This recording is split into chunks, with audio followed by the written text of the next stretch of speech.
उसका फल है क्या, संलेखना। ऐसे 14 क्या हो जाते हैं, व्रत होते हैं। सम्यक दर्शन को निरंतर दृढ़ बनाए रखने के लिए 12 व्रत हैं। उन 12 व्रतों का पालन किस लिए किया जाता है, संलेखना के लिए। कहा है, पाले हुए व्रतों का, पढ़े हुए ग्रंथों का यदि कोई फल है तो वो समाधि में है, न च मृत्यु न, मृत्यु में नहीं है। यदि हमने स्वाध्याय किया है तो उसका फल समाधि है, और यदि हमने व्रतों का पालन किया हुआ है तो उसका फल क्या है, समाधि ही है। यदि समाधि नहीं हो पाती है तो उसका स्वाध्याय या उसके द्वारा पालन किए गए व्रत या किया गया तब क्या माना जाता है, व्यर्थ माना जाता है। तो आपको बतलाया था कि पन पन अतिचार ना लगावे। यदि 12 व्रतों के 5-5 अतिचार हैं, उन अतिचारों को नहीं लगाता है और अंतिम समय में संन्यास को धारण करता, ग्रह त्याग कर लेता है, तो 16वें स्वर्ग तक जा सकता है। कितने स्वर्ग तक, 16वें स्वर्ग तक जा। और अतिचार सहित यदि व्रतों का पालन करते हैं तो हमारा पहले दूसरे स्वर्ग में भी जन्म हो सकता है। और यदि अतिचार अनाचार में परिवर्तित होते हैं तो भवनत्रय के देव भी बन सकते हैं, अथवा वैमानिक देव में जो सामान्य आदि जाति के देव होते हैं, दासी दास जैसा काम करते हैं, उनमें भी जन्म हमारा क्या है, हो सकता है। इसलिए निर्दोष पालन करने के लिए 14 व्रत और इनके 70 अतिचार लमोकार मंत्र जैसे कंठस्थ होना चाहिए, क्योंकि इसे कहा जाता है धर्म ध्यान। धर्म ध्यान किसे कहते हैं, तो ध्यान का मतलब हुआ करता है मन का किसी एक विषय में क्या है, ठहर जाना। मन का किसी विषय में क्या होना, ठहरना। ध्यान की क्या है, परिभाषा है। तो धर्म क्या है, तो 14 व्रत अपने धर्म है।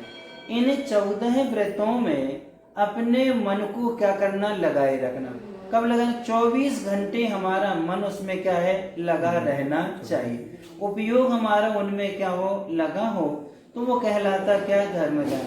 यदि हमने घंटे आध घंटे के लिए लगाया और 23 घंटे यदि हमारा मन इसमें नहीं लगा तो धर्म ध्यान थोड़ी करो, क्या कहलाएगा अपना, आर्त ध्यान अथवा रौत ध्यान कहलाता है। तो इस प्रकार से उन व्रतों के पालन करने के लिए अपने लिए इन दोषों से भी बचना है, क्योंकि व्रत धारण करते हैं तो हमारे लिए कैसे फीलिंग होनी चाहिए कि वास्तव में हम व्रती बने हैं। तो हमारी फीलिंग का अर्थ ही होता है कसाय का छोड़, हमारी आदतों में परिवर्तन आना चाहिए। पहले जो आदतें थीं अब वो आदतें पूरी की पूरी क्या होना चाहिए, परिवर्तित होना चाहिए। और आदतें यदि परिवर्तित नहीं हुई तो व्रती का ज्ञापन करना कैसे होगा। आपने संकल्प भले ले लिया, लेकिन यदि हमने अपनी आदत में क्या नहीं किया, परिवर्तन नहीं किया। उन आदतों से बचने के लिए था कि अनर्दंड में कंदर्प राग मिश्रित प्रहास करना, ये कंदर्प है। राग सहित हास्य मिश्रित शरीर की गंदी चेष्टाएं करना क्या कहलाता है, कहो तो कुछ कहलाता है। मोखरिये यानी कि यदवा तदवा बोलना, यानी कि हंसी मजाक आदि करना, उसमें मर्यादाओं का ध्यान नहीं रखना, ये क्या कहलाती है, मुखरता।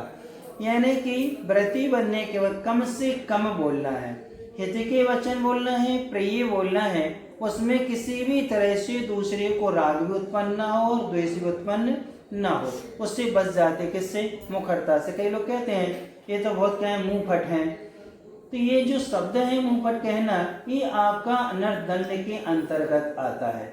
यानी कि उसमें हमें अपनी वाणी पर क्या रखना है, कंट्रोल रखना है, उसको क्या रखना, हमें संभालना है। फिर आता है असमीक्षाधिकरण, यानी कि अधिकरण शब्द होता है और असमीक्ष। असमीक्ष का मतलब बिना विचारे बिना सोचे। इसके 3 भेद किए हैं, मानसिक असमीक्ष अधिकरण, वाचनिक असमीक्ष अधिकरण और कायिक असमीक्ष अधिकरण, ये 3 भेद हैं। मानसिक असमीक्ष अधिकरण क्या है, तो व्यर्थ के काव्य आदि बनाना, व्यर्थ की कविताएं आदि बनाना, व्यर्थ का क्या करना, चिंतन मनन करना, ये क्या कहलाता है, मानसिक अनर्थ। यानी कि अब हम बैठे हैं, ऐसी श्लोक बना दिया, कोई कविता बना दी, या कोई हमने भजन आदि बना दिया, उसका प्रयोजन क्या है, उससे लाभ कितने लोगों को मिलेगा, उससे कितने लोगों का मन धर्म की ओर लगेगा। और यदि कोई उससे विषयानुराग की ओर जा रहा है या किसी का राग आदि बढ़ रहा है उसको सुन करके, तो वो क्या कहलाएगा, आपका व्यर्थ चिंतन कहलाएगा। अब अपन बैठे रहते हैं, देखो उनके यहाँ इतना था, अब इतना बढ़ गया, इतना धंधा हो गया, उनकी दुकानें हो गई, इतना व्यापार, कितनी गाड़ी आ गई, उनके यहाँ ये है, उनके यहाँ ये है। तो ये चिंतन करने से तुम्हें क्या फायदा, ये बताओ। दूसरे के पुण्य के उदय से मान लो वृद्धि हो भी रही है या पाप के उदय से ह्रास भी हो रहा है, तो तुम्हारे चिंतन करने से, तुम्हारे विचार करने से, तुम्हारी चर्चा करने से सामने वाले को फायदा क्या है। तो अपन बैठ करके ऐसी चर्चाएं कर लेते हैं, ये कहलाता है मानसिक अनर्थक सोचना। और उसी को वाणी के द्वारा कहना तो क्या कहलाएगा, वो वाचनिक अनर्थक कहलाएगा। सपोज मान लो कोई गलती हमसे हुई है, वो गलती यदि आप हमसे कहेंगे तो संभव है सुधार हो सकता है। वो गलती आपने हमसे ना कह के समाज के तुम कितने भी लोगों से कह लो, क्या सुधार होगा क्या। या हमारे गुरु महाराज के पास समाचार पहुंचे, गुरु महाराज से कहें, तो गुरु महाराज हमसे कह करके हमसे क्या कर सकते हैं, परिवर्तन करा सकते हैं। लेकिन आपने जो चर्चाएं कर रहे हैं, जिसके विषय में करें, क्या उससे सुधार होगा क्या उसका। लेकिन अपन अपनी वाणी को कहाँ करते हैं, कहते यहाँ देखा यहाँ है, वो कहेंगे सबसे, उसी से क्यों नहीं कह रहे। यदि आप उसी से कहोगे तो संभवतः है सुधार हो सकता है और आपके प्रति बहुमान भी आ सकता है। यदि समझदार होगा, विवेकवान होगा तो बहुमान कर लेगा। बहुत बहुत धन्यवाद आपके लिए, अच्छा किया आपने हमें क्या कर दिया, संकेत कर दिया। ठीक है, अब हम आगे से क्या रखेंगे, ध्यान रखेंगे। और समझदार नहीं है तो उसको गुस्सा भी आ सकती, क्या आ सकती है, गुस्सा आ सकती है। फिर उसकी गुस्सा को हम सहन करेंगे, क्यों, वो गलती आज उसकी गलती है, कल के दिन वह मार्ग बन जाएगी, धर्म बन जाएगी। कितने सारे लोग उसका क्या करेंगे, अनुकरण करेंगे। तो उसने कहा है हम समझदार हैं, तो हम तो उसको क्या कर सकते हैं, सहन कर लेंगे, भैया ऐसा अभिप्राय नहीं है, फिर भी हमारा कर्तव्य था सो हमने कह दिया। अब ये आपका क्या है विषय, लेकिन अन्य से हम नहीं कहेंगे, तो हम उससे किससे बच जाएंगे, वासने का अनर्थक से क्या है, बच सकते हैं। अब आप देख लेना कि जो गृहस्थ व्रती होते हैं, घरों में रहने वाले, कुछ संघों में भी रहते हैं, या ऐलक शुल्लक हैं, आरिकाएं हैं, मुनि महाराज आदि हैं। अब इनके पास में बैठ करके हमें कैसी चर्चाएं करनी चाहिए, कौन सी चर्चा करनी चाहिए, और महाराज से क्या सुनना चाहिए, क्या सुनना चाहिए। अब आप देखो कि व्रतियों की जब वो प्रमाद जन्य चर्चाएं जो जिसे अपन बी कथा कहते हैं, बी कथा करोगे किसका हित होगा उससे बताओ। बी कथा से किसका हित होगा, हमारा होगा कि आपका होगा, दोनों का हित हो रहा है। और हमारा बहुमूल्य समय भी कहाँ जा रहा है, बेकार में जा रहा है। तो ये में निमित्त तो कौन बने, कौन बने निमित्त। कई बार आप लोग आते हैं कि महाराज जी कोई चुटकुला सुना दो, महाराज जी कोई कविता सुनाओ, तो भैया अपने धर्म की सुना देते, नहीं महाराज कोई और अच्छी सुनाओ आप तो।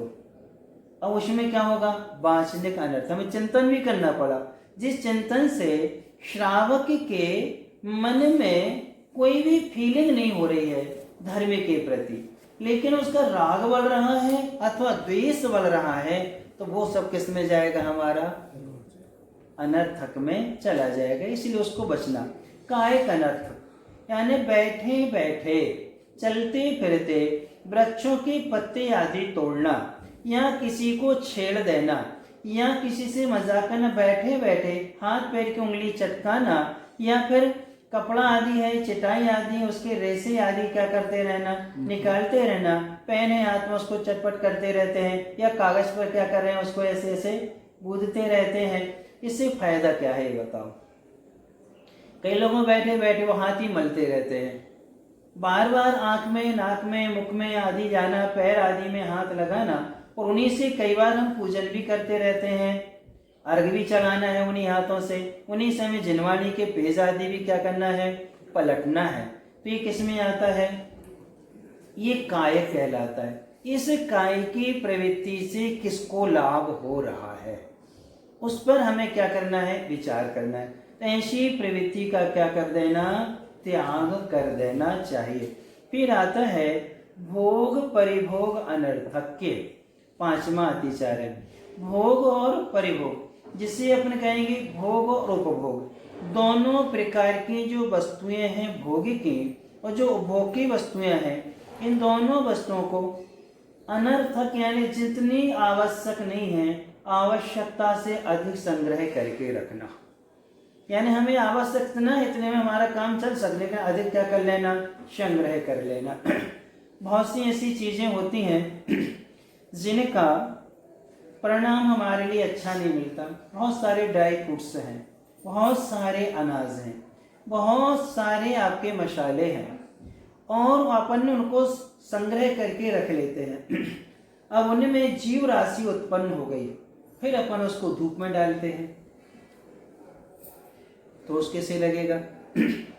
आज का इतना अच्छा समय है, आप चाहे तो हर दिन ताजा ले सकते हैं। तुम लोगों की अपेक्षा में घर में थे, दुकान पे लोगड़िया आते थे, लोहा पीटने वाले, वो गाड़ी से चलते हैं वो लोग आते थे, वो दुकान पर आएंगे, 5 का नोट या 10 का नोट देंगे, और 10 का नोट दे दिया सेठ, इसमें एक काम करो, तेल भी दे दो, सारे मसाले दे दो, और सब चीजें इसमें क्या करो आप दे दो, ताकि हमारा आज का काम चल जाए। वो ले जाते, दूसरे दिन फिर आते थे, सुबह ले जाएंगे, शाम को फिर आ जाएंगे, शाम के लिए फिर दे दो। तो जब हमने इस मार्ग में आकर के जब सोचा कि देखो ये कितने संतुष्ट हैं, इनको कल की चिंता नहीं है, ना उनके पास इतने बर्तन, एक बैलगाड़ी में 6 लोगों का क्या रहता है, उनका परिवार का पूरा क्या रहता है, डेरा, सिर्फ बैलगाड़ी में। न इतने तो बर्तन मिलेंगे, न इतने वस्त्र मिलेंगे, न इतने डब्बा डब्बी, आदमी के यहाँ कुछ भी नहीं मिलता है। आवश्यकता जितनी है उतने में उनका काम चल जाता है। और अपन लोग देखो, भोगिकी सामग्री का और उपभोग की सामग्री कितना अपन संग्रह करके रखते हैं, दोष किसे लगेगा। अरे यहाँ जरूरत नहीं है, पर मार्केट में जाओ ना, पैसे थोड़े ज्यादा ही लगेंगे ना, तो पैसे 10 की जगह 20 रुपए खर्च करना अच्छा है या एक तरस जीव को मारना अच्छा है, क्या कीमत है बताओ।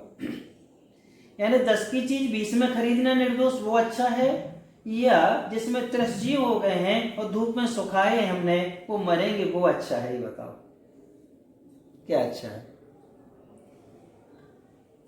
घर में थे तो किरानी शॉप में अनाज का ही व्यापार चलता था, तो होलसेल व्यापार होता था। तो दिल्ली में कैलाश संजीत है, बहुत अच्छे अग्रवाल हैं वो, और उनके यहाँ जब भी अनाज जाता था, चना वगैरह जाता था, और उनका इतना अच्छा था कि उस समय होटल का त्याग था। तो जैसे ही हम पहुँचते थे तो खड़े होते थे गद्दी से और कहते थे आओ बैठो, अच्छे से बैठाते थे और कहते थे बेटा अब तुम्हें डिब्बा नहीं खोलना, आपको मेरे घर भोजन करने चल रहा है, देखो पानी छना हुआ मिलेगा, आलू प्याज मेरे घर में नहीं बनते हैं, क्या प्याज बहुत कम अग्रवाल खाते हैं। तो उन्होंने कहा ये नहीं मिलेगा, हमें मालूम है तुम्हारा होटल का त्याग है, तो तुम्हारे लिए हम शुद्ध भोजन की क्या करेंगे, व्यवस्था करेंगे। वो घर ले जाते थे, वो बड़े अच्छे से आत्मीयता से क्या कराते थे, आहार भोजन करा देते थे। महीने में एक बार जाना होता था, 2 दिन रुकना होता था, ऐसे चलता रहा।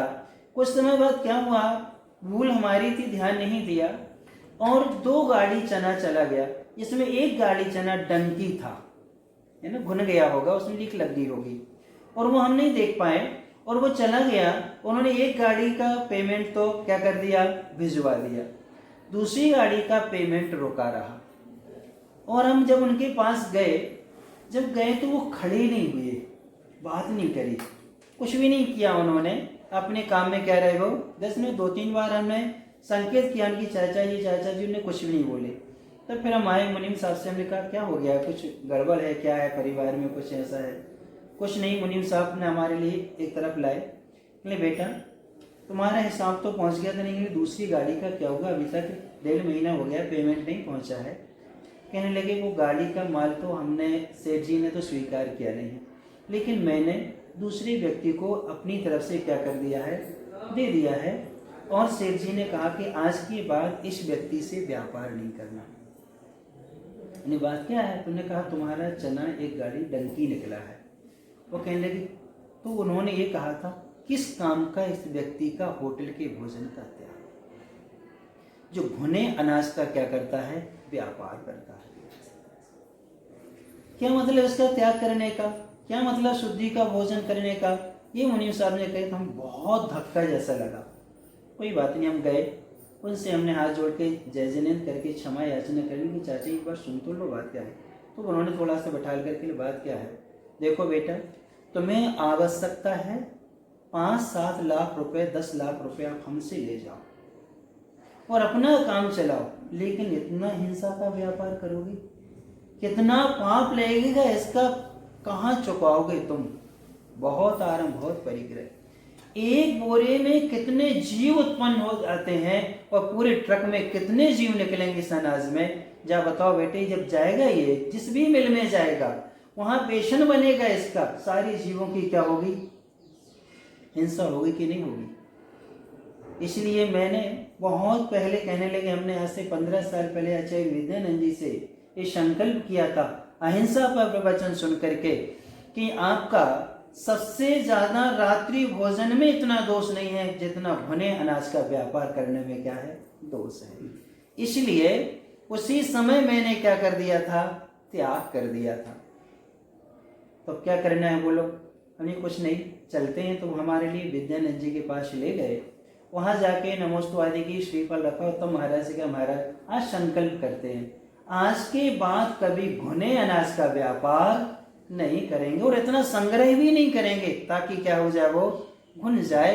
इसलिए आज हमें क्या दे दो आप नियम। तब कहते हैं महाराज देखो इसका होटल का त्याग है।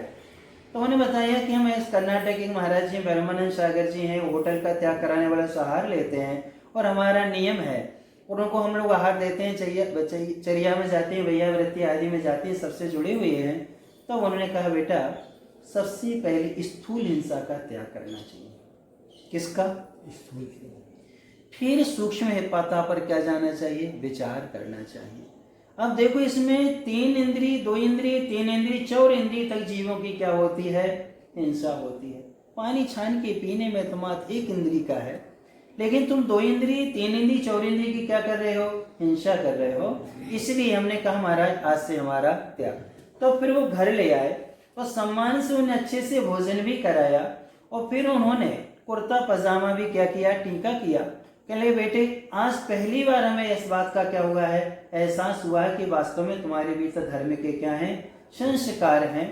और उस समय से त्याग करके आ गए और चलता रहा। जब हमारी दीक्षा हो गई, वो 2000 में जब हम आचार्य महाराज के पास थे, और उस समय वो लोग आए होंगे और वो ढूंढते रहे, मतलब उनको मालूम तो चल गया था कि घर छोड़ दिया है, महाराज हो गए, ब्रह्मचारी हैं, महाराज का उनको मालूम नहीं चल पाया।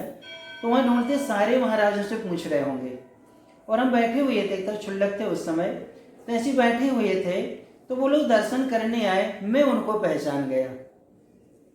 जैसे उनकी दृष्टि पड़ी और हमने उनको देखा इस वेश में, वो एकदम नहीं पहचान पाए। तो हमने कि क्यों भाई कैलाश चंद जी क्या हाल है, कहले आप। तब फिर हमने थोड़ा सा हिंट किया, कहने मैं बरसों से खोज रहा हूँ। और जब उन्होंने इस वेश में देखा, इनकी आंखों से ऐसे आंसू बहे जिसका कोई पार नहीं। तब हमने कहा आपकी ही देन है, काश उस समय आप मुझे नहीं टोकते तो आज मैं इस मार्ग पर नहीं आ पाता।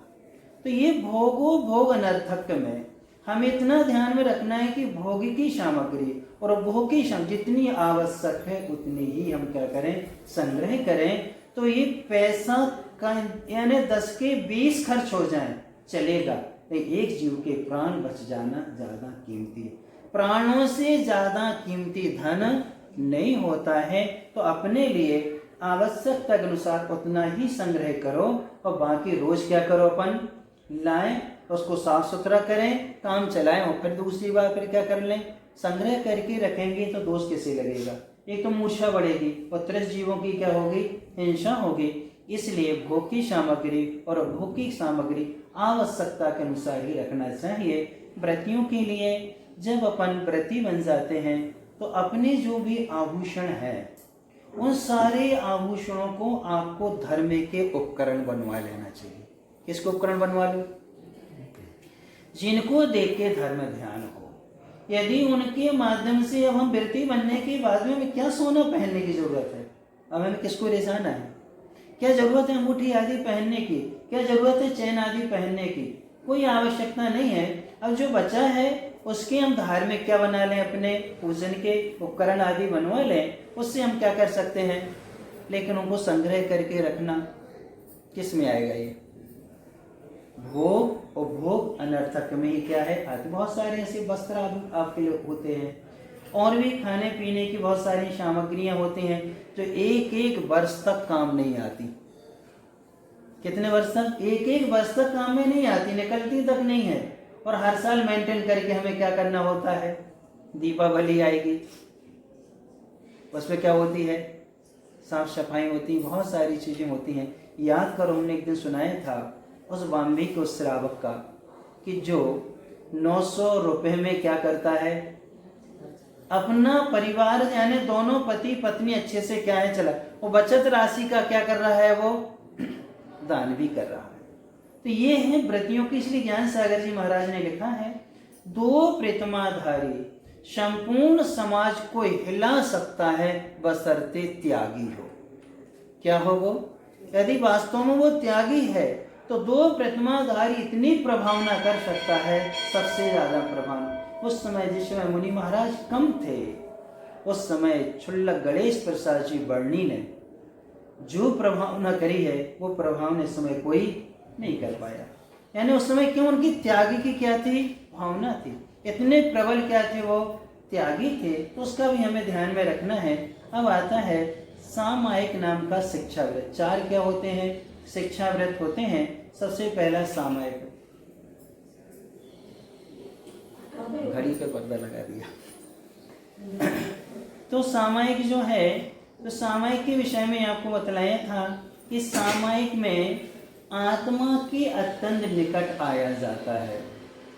अर्थात जिन वर्ण धम चेयी परमेठी वाच्यानम तम खु सामायम त्याग। यानी सामायिक किसे कहते हैं? 9 देवताओं का त्रिकाल में चिंतन करना। 3 संधि कालों में किनका?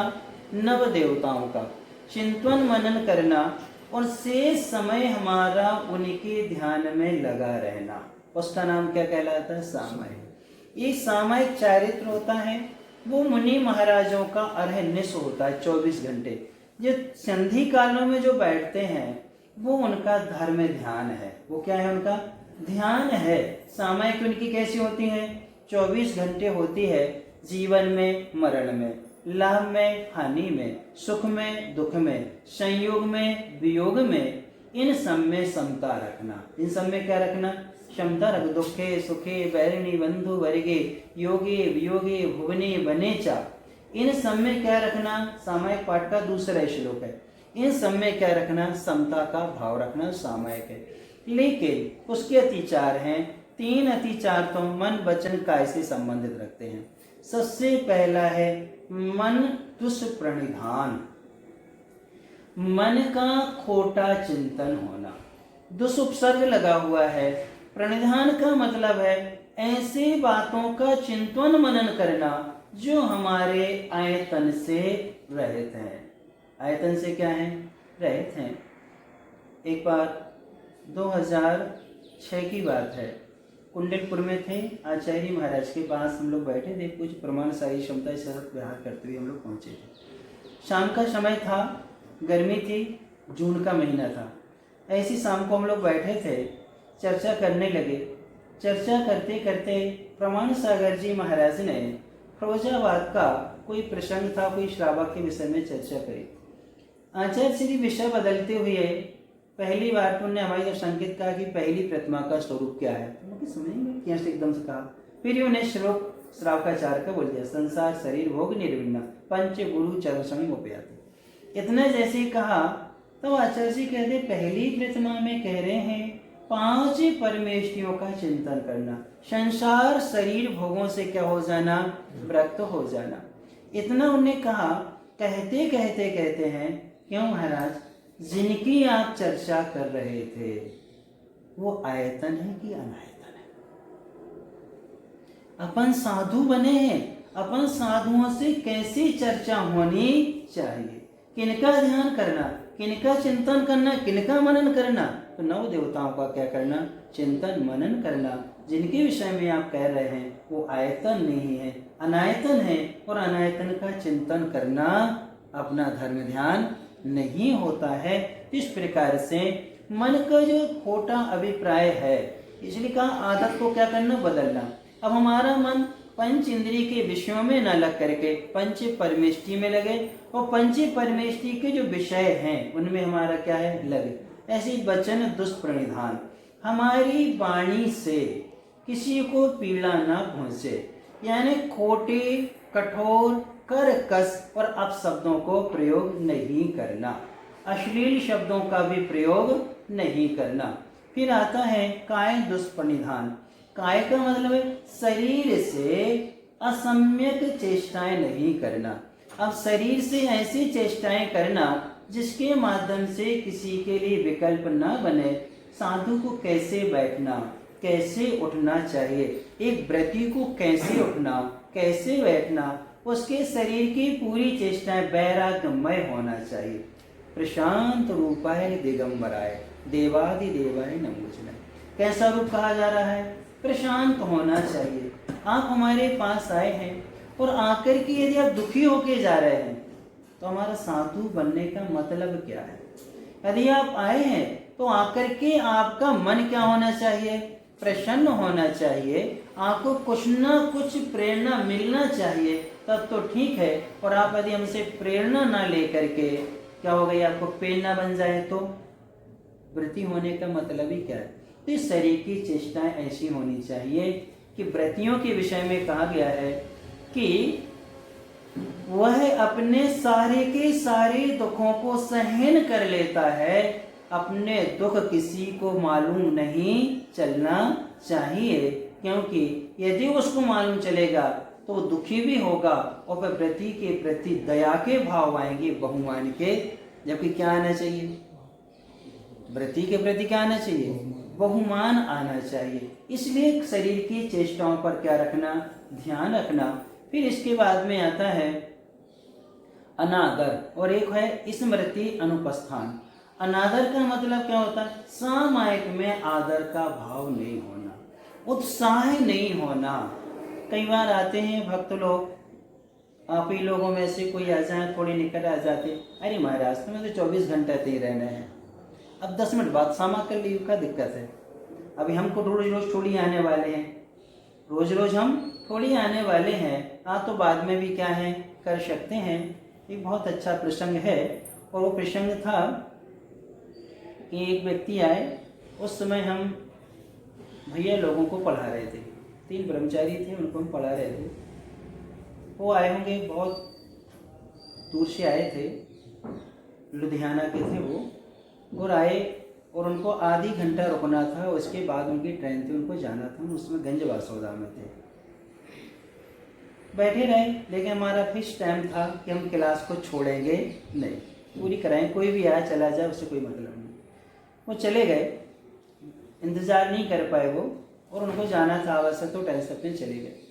फिर उसके बाद में एक दिन उनका समाचार आया कि महाराज इतनी दिन बाद हम आए और आपने हमारे लिए समय नहीं दिया, आपके पास तो भैया लोग बने रहते हैं, आप उनको कभी भी समय दे सकते हो। तब हमने उससे एक शब्द कहा, सिर्फ एक शब्द कहा, जिसने सारी दुनिया मेरे लिए छोड़ी है, जिसने सारी दुनिया मेरे लिए छोड़ी है, हम उसको समय दें। जो मात्र 1-2 दिन के लिए घर छोड़ के आए उसके लिए समय दें, किसके लिए समय दें? तुम तो 1-2 दिन के लिए छोड़ के आए हो, लेकिन उसने तो सारा आजीवन जिसने ग्रह त्याग किया है और हमारे आश्रित जो रह रहा है, हम सबसे पहले समय उसको देंगे, तुम्हारे लिए हम समय नहीं देंगे। क्यों, उसने क्या छोड़ा है हमारे लिए? पूरा घर छोड़ा है, सब कुछ छोड़ के आया है, परिग्रह छोड़ के आया है, तो रहना है, अध्ययन करके हमें महाराज जैसा बनना है।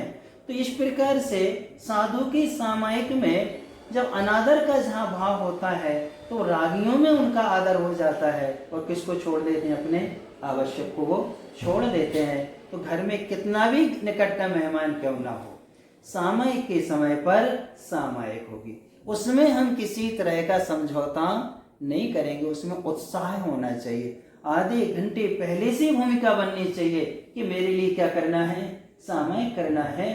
3-3 पहर मिलते हैं, यानी कि 2 पहर के बाद फिर सामायिक, फिर 2 पहर के बाद फिर 2 पहर के बाद 3 संधि काल हमें मिलते हैं। तो उनमें हम यही चिंतन करेंगे, 1 पहर पहले से भूमिका बनाने लगे, मुझे क्या करना है, सामायिक। उस समय हम अपने मन को क्या करेंगे, आराम देंगे, शरीर को भी क्या करेंगे, आराम देंगे, ताकि जब सामायिक में बैठे उस समय में प्रमाद ना आए।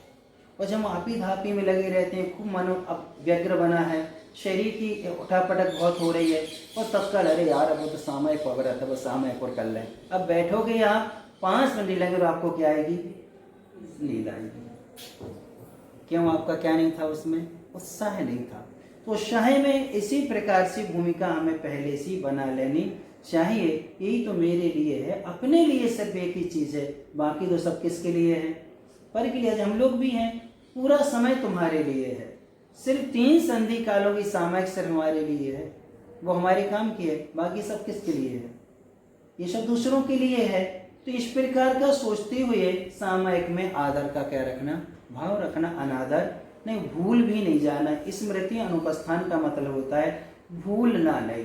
क्या मालूम हमने सामायिक करी कि नहीं, यार पता ही नहीं हमने कर पाए कि नहीं कर पाए, यानी उसको स्मृति में क्या है, वो व्यग्र जब होते हैं तो भूल जाते हैं। चलो यार अब ठीक है, कर ले रहे, 2-5 माला कर ले रहे, चलो हो जाएगी इतनी, क्या है जल्दी करना है, ये करना वो करना, चलो 1 घड़ी की कर लो, 24 मिनट की कर लो, बस हो गई काम। ऐसा नहीं होना चाहिए, अनाचार की कोटि में आया करता है। ओम।